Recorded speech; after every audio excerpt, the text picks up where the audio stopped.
We stand before you, Lord God. We're offering our lives and we want to live for you.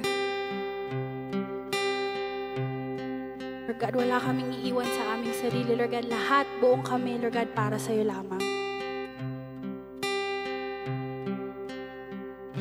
Say the word and I will sing for you. Over oceans deep I will follow. If each star was a song and every breath of wind praise, it would still fail by far to say all my heart contains. I simply live, I simply live for you. Say the word and I will sing for you. Over oceans deep I will follow. If each star was a song and every breath of wind praise, it will still fail by far to say all my heart contains. I simply live, I simply live for you.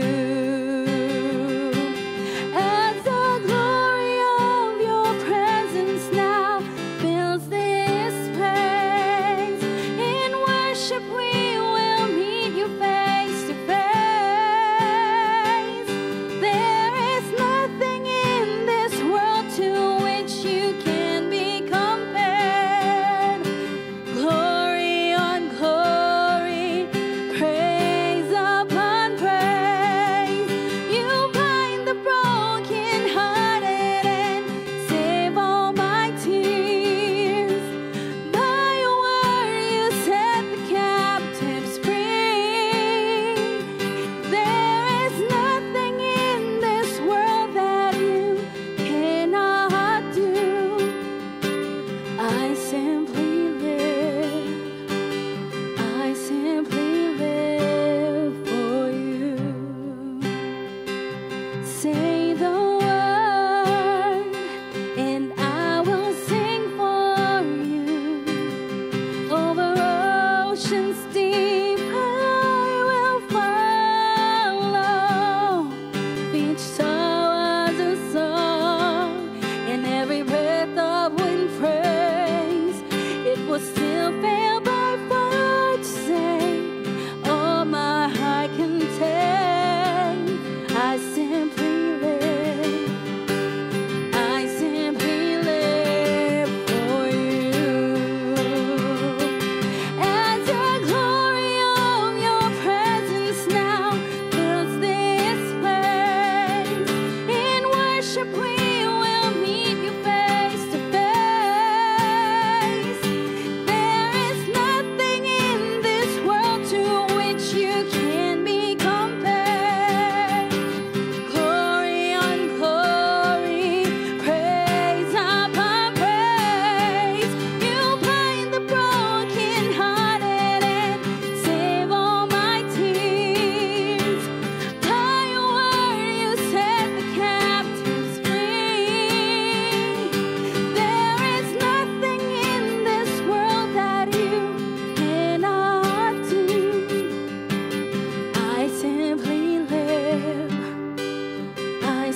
Good morning po. Magandang umaga sa lahat ng gumising ng maaga ngayong Sabado. Welcome po sa ating prayer works.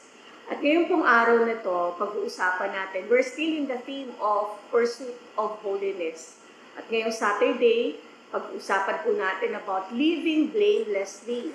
Alam niyo po ba, ang biblical definition ng blameless, or yung salitang blameless, it means, in the Bible, it means being innocent of wrongdoing without guilt.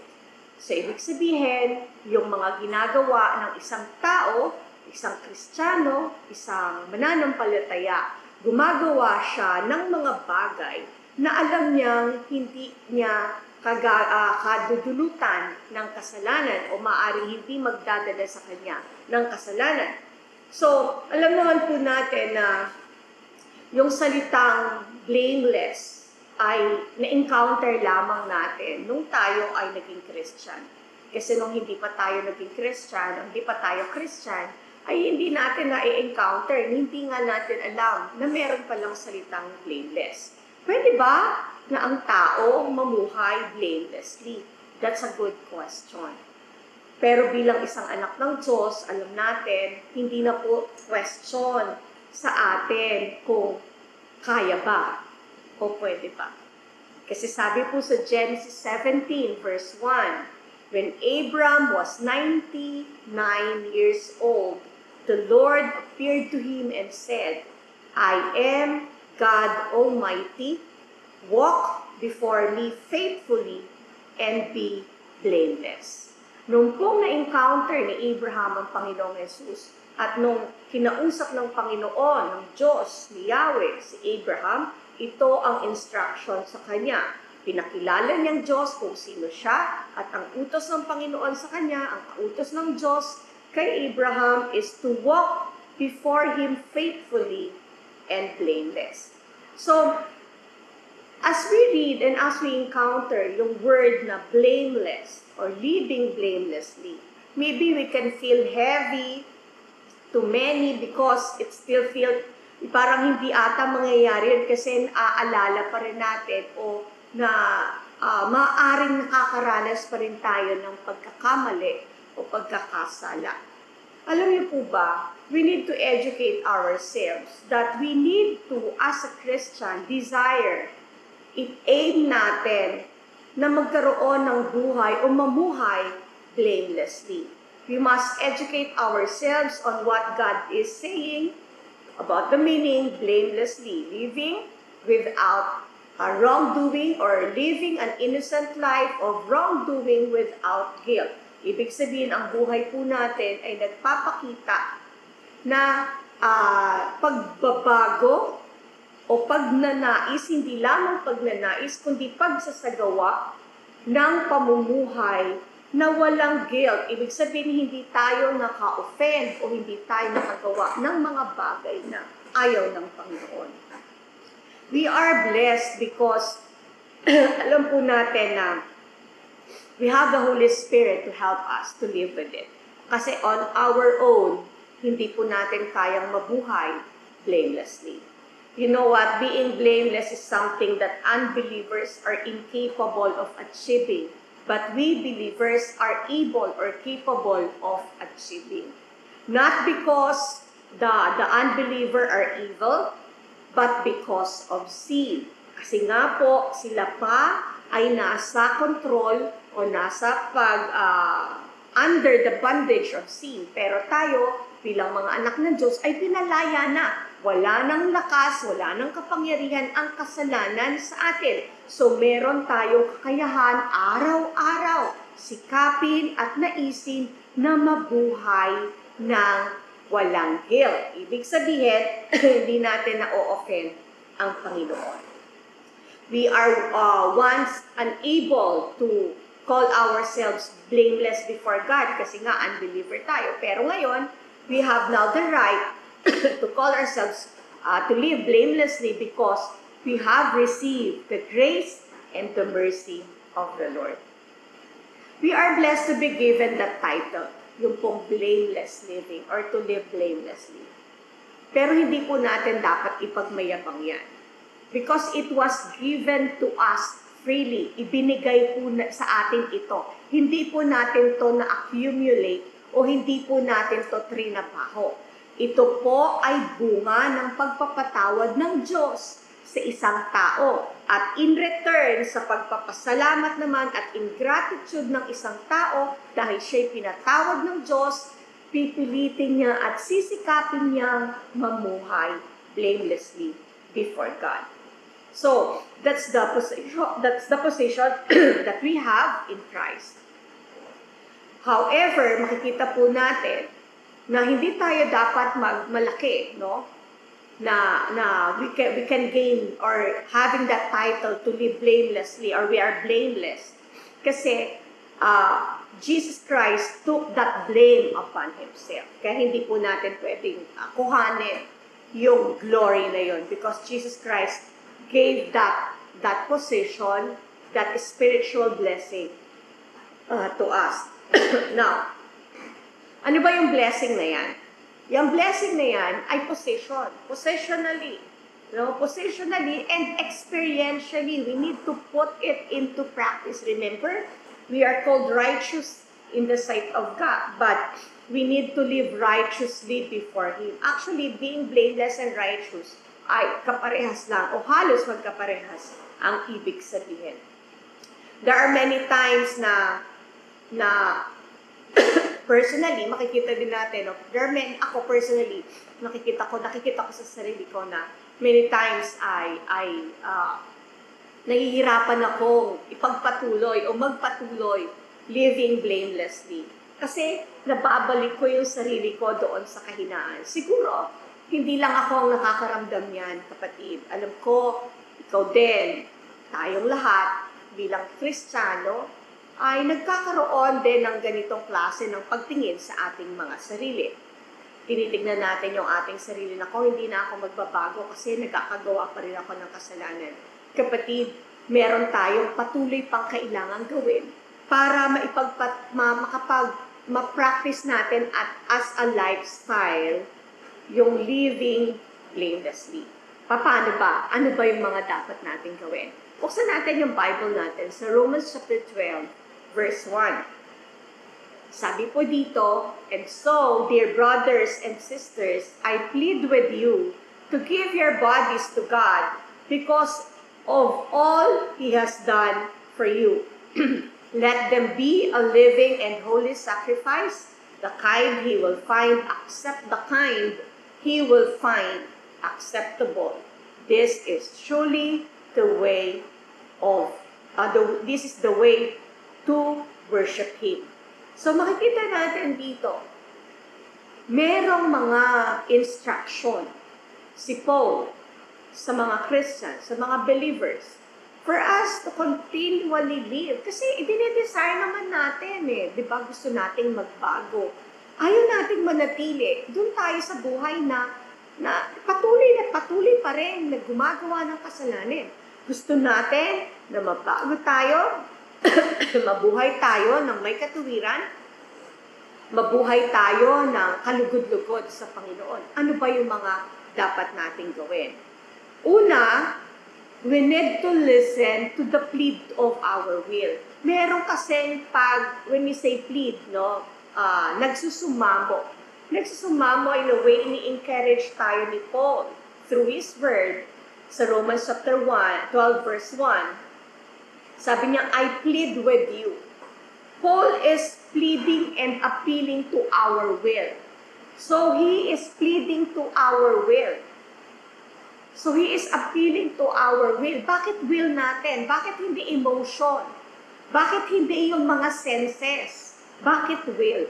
Kasi yung will ang may kakayahang magbigay sa atin ng motivation. Ito rin ang may kakayahan na magbigay sa atin o to lead us to make a decision. And that will is very strong for us to be convinced na i-apply ito at gawin ito sa buhay natin. So there are times that the Word of God is pleading with us. The Word of God is given to us, leading to our will to obey God. So paano tayo mamumuhay blamelessly? First, we need to listen to the plead of God, the plead of the Word of God to our will. Kagaya ng ginawa ni Paul. God calls us to make a choice about the way we live for Him. Remember, we have the free will.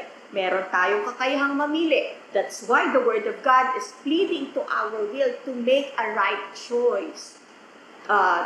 Dun sa klase ng buhay na ipinamumuhay natin, dapat patungkol o ayon sa kalooban ng Panginoon. Pangalawa, sabing ganon, ang kailangan natin gawin, we need to appreciate the mercy of God.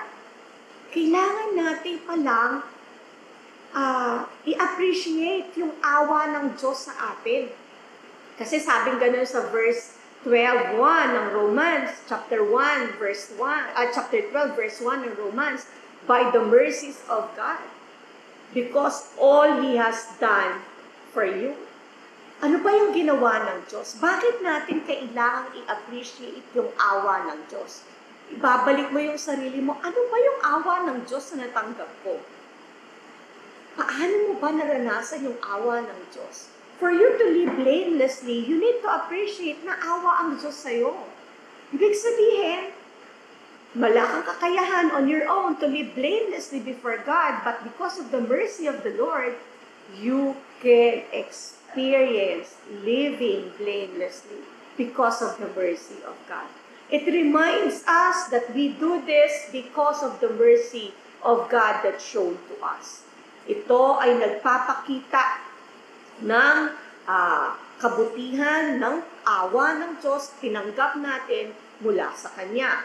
And with that, we can offer ourselves to work, offer ourselves to God as He works His mercy on us. Kasi when we appreciate, di ba, when we appreciate the mercy of God, magkakaroon ka ng when you appreciate yung awa ng Diyos sa buhay mo, magkakaroon ka ng tingin. Dahil naawa ang Diyos sa'yo, so magkakaroon ka ngayon ng kakaibang tingin sa sarili mo. At magkakaroon ka rin ng kakaibang tingin sa Diyos. Ma-appreciate mo na ikaw ay recipient lamang ng awa ng Diyos. And with that, iingatan mo yung buhay mo, babantayan mo yung buhay mo, because God commanded us to do this, and He will make it possible for us to do it. Remember na awa ang Diyos sa atin. So He can provide the things that we need for us to live blamelessly. Palagi nating napag-aaralan yan. He have provided everything for us in this life to live. Talagang ibinigay na ng Diyos lahat. Wala na tayong kakailanganin pa. Wala na tayong hahanapin pa. Ang nanaisin na lang talaga natin ay sumunod sa Diyos. In the light of His mercy, yung mercy na yun, hindi lamang yan about our past. It is also about our present and about our future. So, ang encouragement ni Paul sa Romans chapter 12, verse 1, sa atin, for us to live blamelessly, is always appreciate the mercy of God in the past, appreciate the mercy of God in your life today. Kapatid, paano mo pa naranasan yung awa ng Diyos sa iyo? At yung awa ng Diyos na mararanasan mo bukas, i-appreciate mo yon. Kasi kapag ina-appreciate natin yon, babantayan natin talaga yung buhay natin at iingatan natin yung ating testimony. Sisikapin natin na yung mga ginagawa natin, sinasabi natin, motibo ng puso natin, iniisip natin, lahat ng ating pagkatao ay nagpapakita ng magbibigay ng kaluwalhatian sa ating Panginoon. Ano pa ba yung pwede natin gawin for us to live blamelessly? Pangatlo, we need to present our bodies. Let them be a living and holy sacrifice. Ibig sabihin, when you say living sacrifice, so idea ng living sacrifice, it calls to mind yung priestly service. Kapag kasi sinabi mong living sacrifice, ikaw yung naghahandog. It's, di ba, yung mga saserdote, sila yung naghahandog ng living sacrifice sa altar. So, ang encouragement ni Paul for us to live blamelessly is to present our bodies. No, spiritually speaking, our bodies are brought to God's altar. Okay. So, ano bang ibig sabihin ng bodies? Ito ba yung form? Ito ba yung katawan per se? Hindi po. Ang ibig pong sabihin ng body, the best way to see yung pong sinabi ni Paul sa Romans 12 verse 1, to present your body, ang reference po nito is the entire being. Your entire being. Yung buo mong pagkatao. So whatever we say about our spirit, our soul, our flesh, our mind, we know that each of them live in our body and it should give glory to God. We need to present our spirit, our soul, our flesh, our mind to glorify the Lord. When we give the body to God, our body to God, the soul and the spirit goes with it. Hindi pwedeng, Lord, yung ginagawa ko lang, yun lang yung pinipresent ko sa'yo, yan lang yung living sacrifice ko sa'yo. Yung thought ko, yung words ko, yung action ko, yung motive ng heart ko, hindi. Hindi pwedeng ganun. When the Word of God said in Romans 12:1, present your body, present your whole life, your being, present your whole being to the altar of God as a living sacrifice. So, pwede nating masasabi na, pwede nating, you may do all kinds of work for God, but never give yourself to Him. Diba? Sabi nga, even si Paul, sinabi niya sa mga Corinthian believers, do not be busybodies. Yung busybodies, ang daming ginagawa, pero ang buhay, ang testimony ay hindi naman nagpapakita ng kalwalhatian sa Panginoon. Mga kapatid, ngayong umaga, tignan natin, are we busy for God? Are we presenting our bodies to God as a living sacrifice? Or just doing it kasi nakasanayan lang natin gumawa, maglingkod, gawin ito, na wala naman talagang pag-aayos at pagtutuwid ng buhay. Kapatid, pagka ginagawa natin yun, madali tayong mapagod. Alam niyo kung bakit? Kasi hindi tama yung ating motivation. At hindi magiging katanggap-tanggap sa Diyos. Yung lahat ng kabisihan, kahit nakabisihan pa o saksakan ng dami pa ng ginagawa natin, kung ang buhay naman natin ay hindi umaayon sa kanyang kalooban. Ano bang ibig sabihin ng living sacrifice? A living sacrifice, nung the first century people, both Jews and pagans, yung mga Hudyo at mga hindi Hudyo, kapag ginamit yung salitang sacrifice, ang unang-unang naiisip nila is altar, fire, ganyan, at yung object na iniaalay. Pero si Paul, ginamit niya yung Romans chapter 12 verse 1, na ang dapat na ialay sa Diyos, na buhay, hindi patay, buhay, na alay, ay ang katawan, o yung being, yung buhay, ng isang tao na sumasamba at sumusunod sa Diyos. So the sacrifice is living. The sacrifice is living because it is brought alive to the altar. Buhay. The sacrifice is living because it stays alive at the altar and it is ongoing. A living sacrifice yan kapag yung ino-offer ay mananatiling buhay. So, ang sinasabi nga, di ba, hindi na tayo kailangan mamatay pa kay Lord. Pero kung na kailangan tinatawag ng pananampalataya natin, bakit hindi? Pero dahil ngayon, hindi pa naman tinatawag, mabuhay na lang tayo para sa Kanya. Ang buhay natin, i-present natin sa Kanya, ipakita natin sa Kanya, ipamuhay natin lahat ng mga natututunan natin, nababasa natin sa Biblia, tinatanggap natin sa Diyos. Kailangan natin isabuhay. Kapatid, hindi naman mahirap sumunod sa Diyos. Nahihirapan lang tayo kasi hindi lang natin madalas pinapractice. Kung nagiging madalas ang pag-practice natin sa pagsunod sa Diyos, magiging madali na to para sa atin. Bakit? Kasi kakasanayan na lang natin. So, ganun din ang living sacrifice. You keep on doing it over and over and over again. Hindi po pwedeng isang beses lang na sakripisyo. Hindi isang beses na pag-aalay lang ng buhay sa Diyos. Araw-araw. Pagising mo sa umaga, magandang panalangin, Panginoon, tulungan mo akong mag-isip ng malinis, ng tama, ng matuwid ngayon. Tulungan mo akong magsalita ng mga tamang salita na maaaring makapag-e-encourage lang. Mga salitang totoo, mga salitang mabubuti lamang. Magandang panalangin yung mga ganon.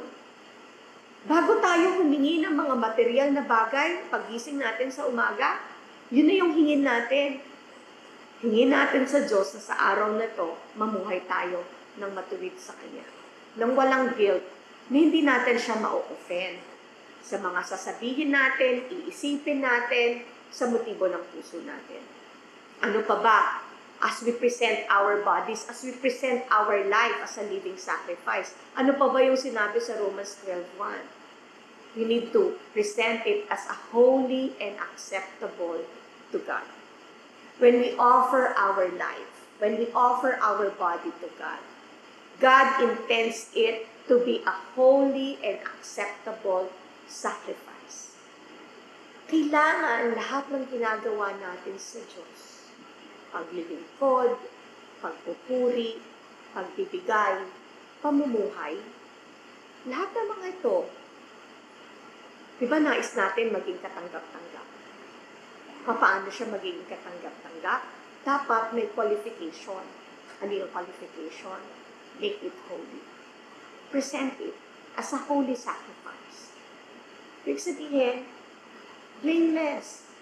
Ibig sabihin, alam mo dahil ang inaalayan mo banal na Diyos, kaya dapat ang iniaalay mo banal din para maging katanggap-tanggap sa Kanya.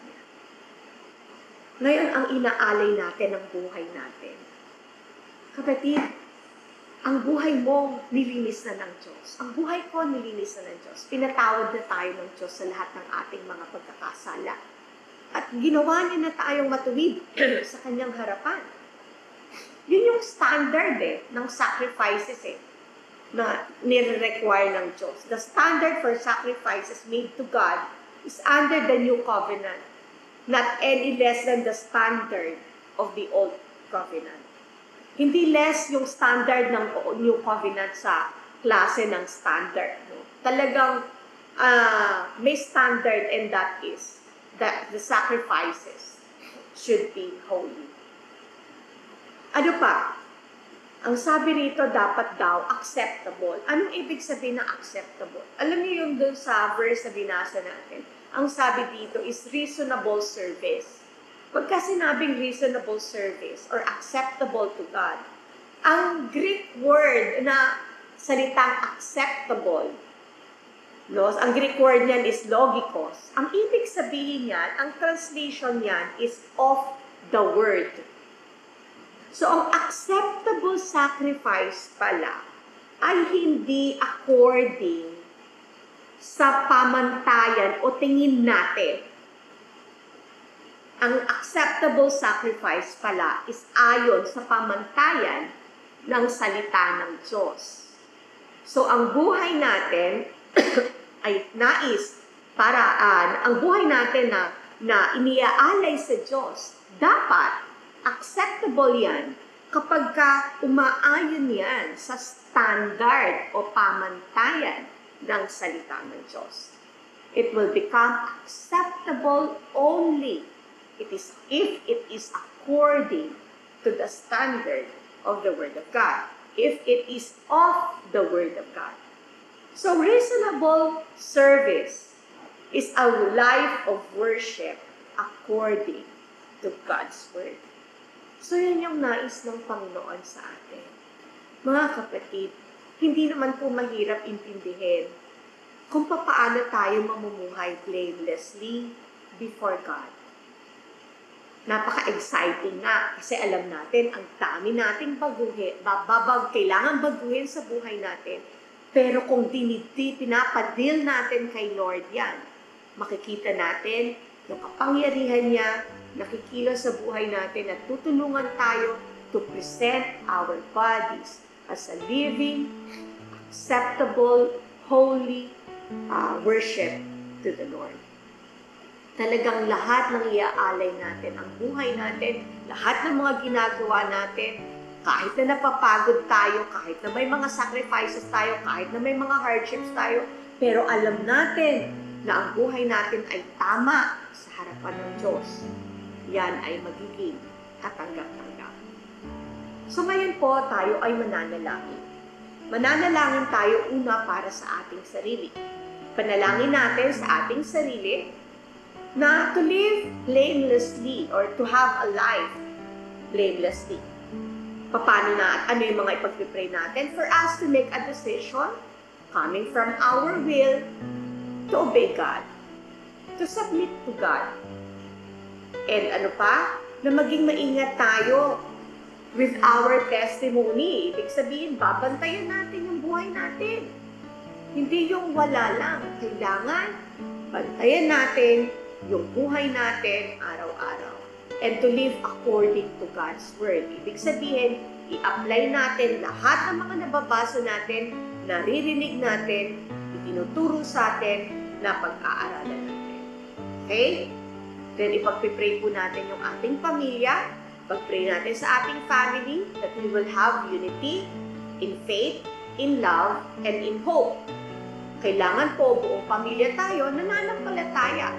Nagkakaisa tayo sa pananampalataya, nagkakaisa tayo sa pag-ibig, at nagkakaisa tayo ng pag-asa. Ibig sabihin, hindi po nawawala yung ating pag-asa sa ating Panginoon.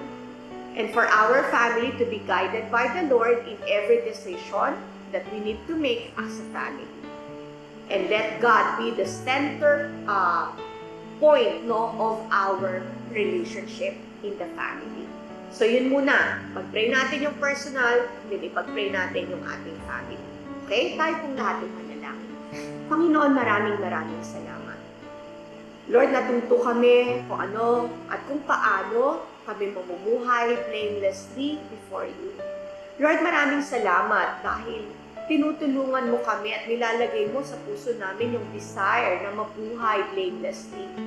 Bilang mga anak mo, hindi po ito namin babaliwalain, papahalagahan namin ito dahil you are pleading with our will because we appreciate the mercy of God in our life. Lord, dalangin ko na patuloy mo po kaming tulungan. Lord, speak to our will today sa lahat ng mga kasama ko po, Panginoon, ngayon sa prayer na ito. Dalangin ko po, Panginoon, kaming lahat ay magkaroon ng desisyon na susunod, na mabuhay, Panginoon, ng matuwid sa iyong harapan. Ingatan ng testimony namin. Huwag naming kalimutang bantayan ang aming mga buhay, kung paano namin kinakandak yung buhay namin sa bawat araw. Lord, maging maingat kami na kung saan nais ka naming maparangalan, na sa lahat, Lord God, ng ugali namin, pakikitungo namin, pananalita at pagkilos namin ay magbigay ng kalwalhatian sa iyo. Pakilang Diyos, samahan kami ng iyong banal na Espiritu Santo. Tulungan mo po kami, Panginoon, to live according to your word.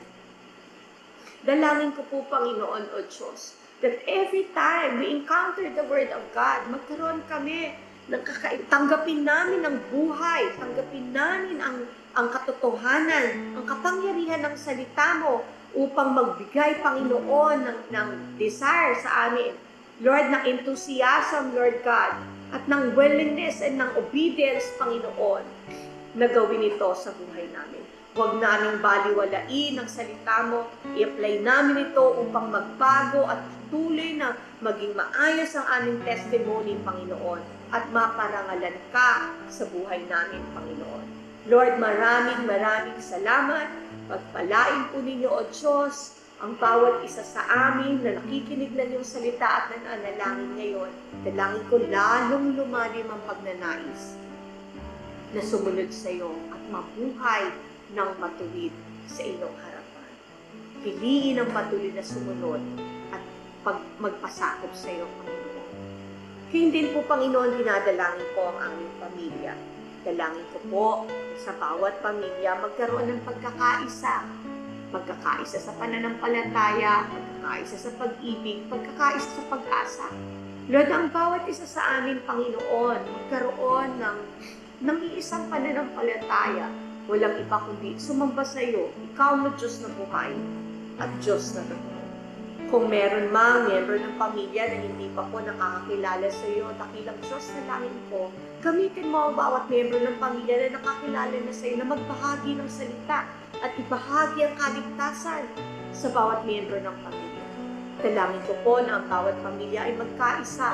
Kung may mga sigalot man o may mga hindi pagkakaunawaan, kung may hindi pagpapatawaran, Lord, ikaw ang siyang nakakaalam at dalangin ko na magkaroon ng kapatawaran sa bawat pamilya, na ma-restore ang maayos na relationship, na ikaw ang maging sentro ng relationship sa pamilya, sa relasyon ng mag-asawa, sa relasyon ng magkakapatid, sa relasyon ng anak sa magulang, kaya sa relasyon ng anak sa kanyang magulang. Panginoon, dalangin ko, bilang mga anak mo, panatilihin namin ang pagkakaisa sa aming tahanan. Kami mismo ay maging instrumento ng pagpapatawad. Lord, kami mismo ay maging instrumento ng pagkakaisa. Hindi maging instrumento ng pag-aaway-away. Lord, maraming salamat dahil pinaghaharian mo ang bawat pamilya.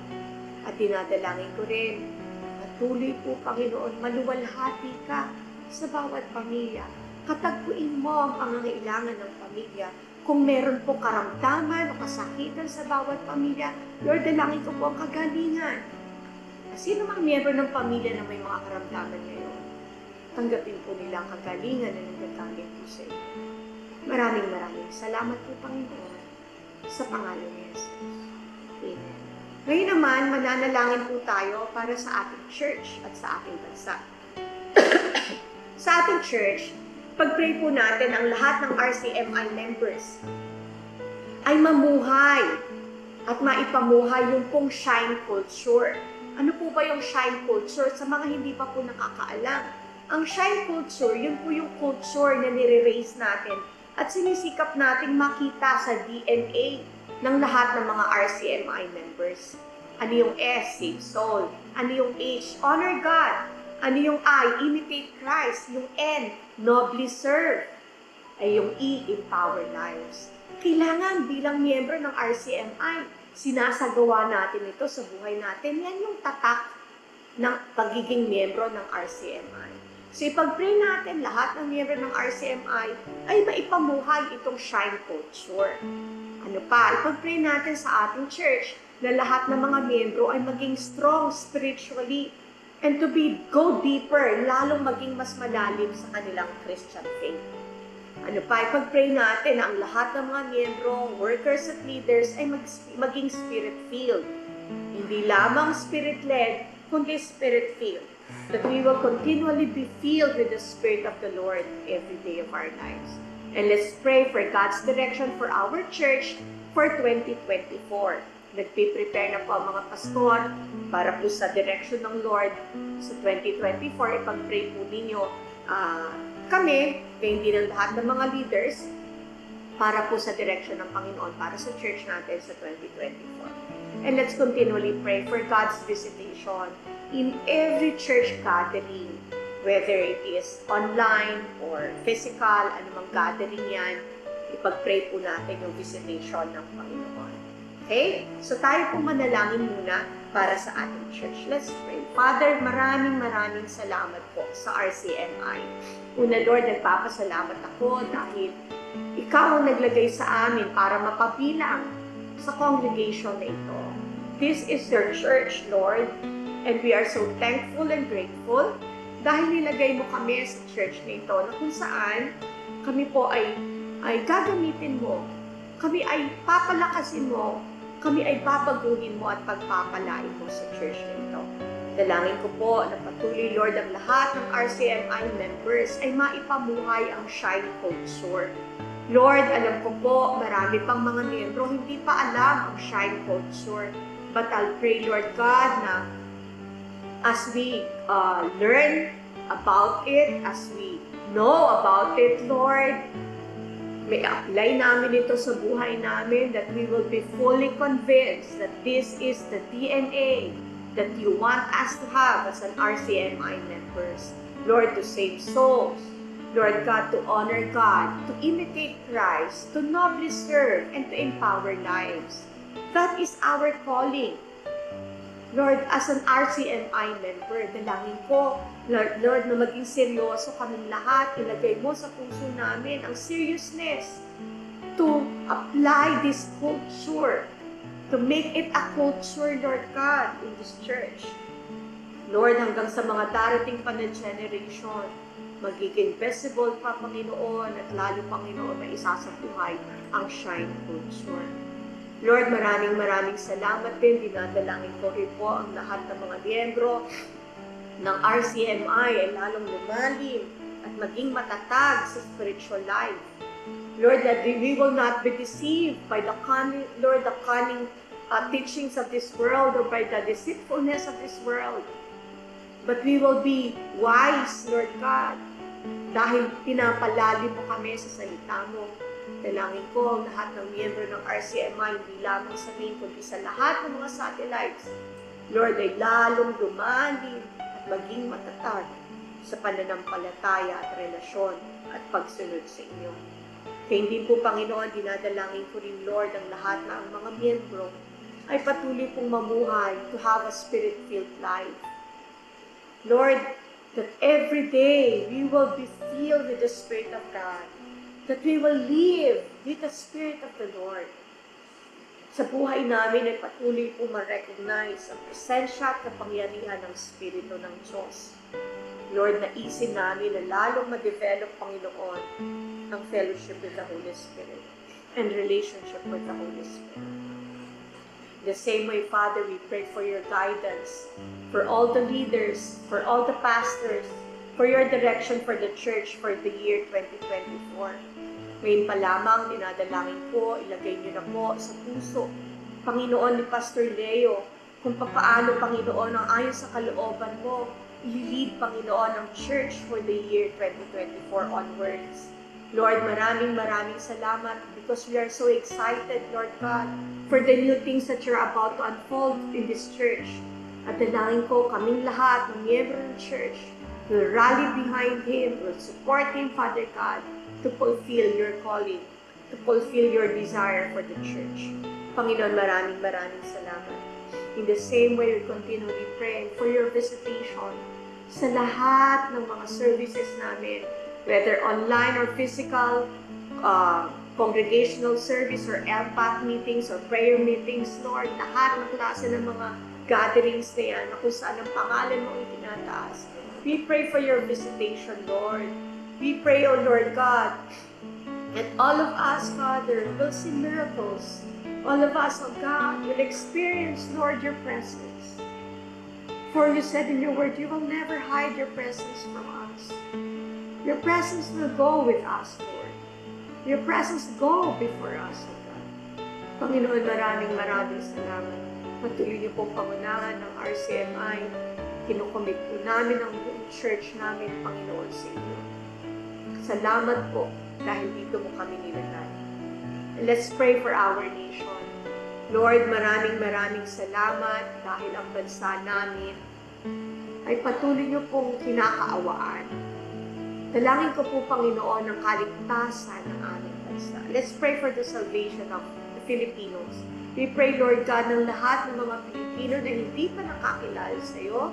Gamitin mo kami ng mga nakakilala na upang magbahagi ng salita sa kanila. Lord, we pray na mga marami pang mga pamilyang Pilipino ang hindi nakakilala sa iyo, makakilala sa iyo, Panginoon. Tumalikod sa kasalanan at magpasakop sa iyo, sumunod sa iyo, Panginoon. We pray for your mercy and grace, Lord, to our nation. Lord, kailangan namin ng awa mo. Dalangin namin, Panginoon, kaawaan mo ang aming bansa.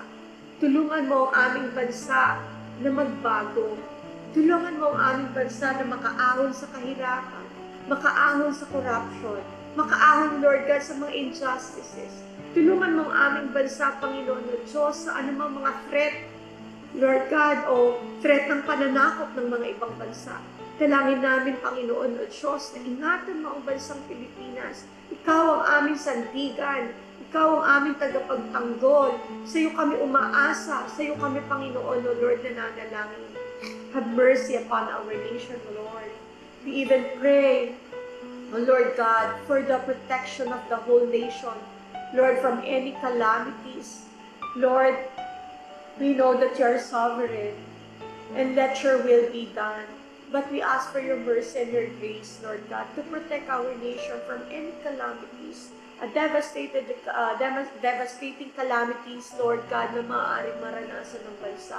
Lord, we pray, spare mo po, Panginoon, ang aming bansa sa mga bagay na yan.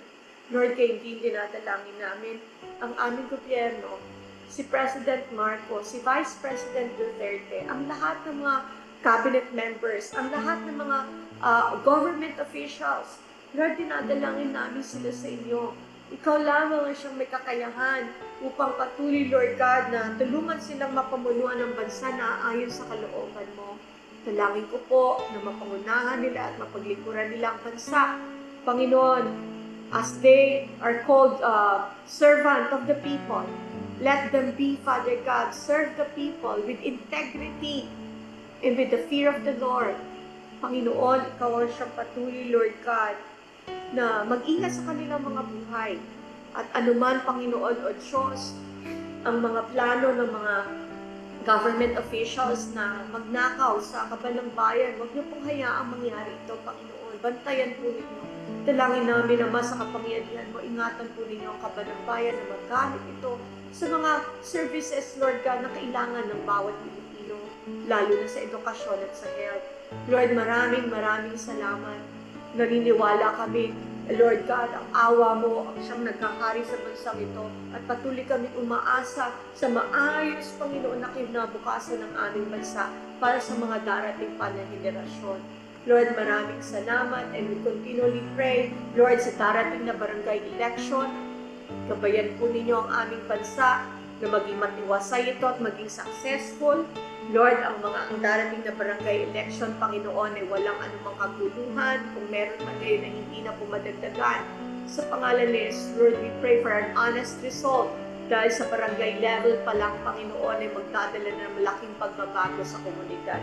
Dalangin po namin na maihalal sa pwesto sa barangay, ang mga tao, Lord, na ayon sa iyong kalooban, mag-a-uphold, Lord God, ng welfare ng kanilang mga constituents. Lord, maraming salamat. Kaya hindi dinadalangin namin, Lord God, na maging ang bawat Pilipino ay maging strong. Lord God, ang bawat Pilipino ay maging strong in stand with morality. Lord, na huwag namin i-compromise, Panginoon, kung ano ang tama. Huwag namin i-compromise ang tama over sa kung ano ang popular. Huwag namin i-compromise ang salita mo over dun sa mga kagustuhan ng mga nakakarami. Lord, help us to stand.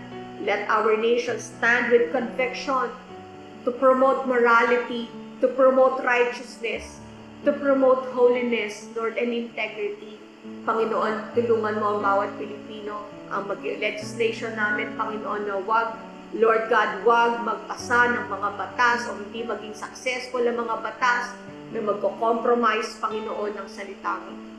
Lord, dalangin ko, tulungan mo ang aming bansa na maging matatag in upholding truth, righteous, and holy, Lord God, laws that is according to your will. In the same way, Father, we declare that Jesus is Lord over the Philippines. We pray for those people who need work, yung mga kailangan ng trabaho, mga tao na walang trabaho. Dalangin namin, Panginoon, na pagkalooban niyo po sila ng trabaho. We pray, Lord, pagpalain mo po ang aming GNP. Lord, pagpalain mo po, Panginoon, ang income ng bansa. Lord, pagpalain mo ang local businesses, Panginoon. Lord, ang mga small, medium-scale businesses sa aming bansa, pagpalain mo, pasaganain mo para patuloy na makapag-promote ng mga trabaho sa mga nangangailangan nito. Lord, maraming salamat. Naniniwala kami ang kasaganan manggagaling sa iyo. Kaya sa iyo kami humihingi ng tulong. Sa iyo nanggagaling ang kasaganahan ng bansa. And we declare that Jesus is Lord over our nation. Panginoon, maraming salamat po. Salamat po sa pakikinig mo ng aming panalangin sa umagang ito. Maraming salamat po maging sa mga natutunan namin sa umagang ito. At dalangin po, lahat ng mga natutunan namin, huwag namin makalimutan, i-apply namin sa buhay namin, at that we will be able to walk, Lord, and live blamelessly before you, that you may be glorified in our lives. Lord, salamat po sa oras na ito, salamat po sa umagang ito, sa paggising mo sa bawat isa. Pagpalain po ninyo, O Diyos, ang buong araw nito, sa gain din sa paghahanda namin sa pagsamba, bukas, Panginoon. Maraming salamat po. Purihin ka. Salamat po sa pangalan ni Jesus. Amen. Maraming salamat po sa lahat ng mga sumama sa panalangin sa umagang ito. At nawa, pagpalain po kayo ng Diyos, kasama ng inyong buong pamilya, tanggapin po ninyo ang pagkilos at awa at pagmamahal ng Panginoon. God bless you po. Good morning.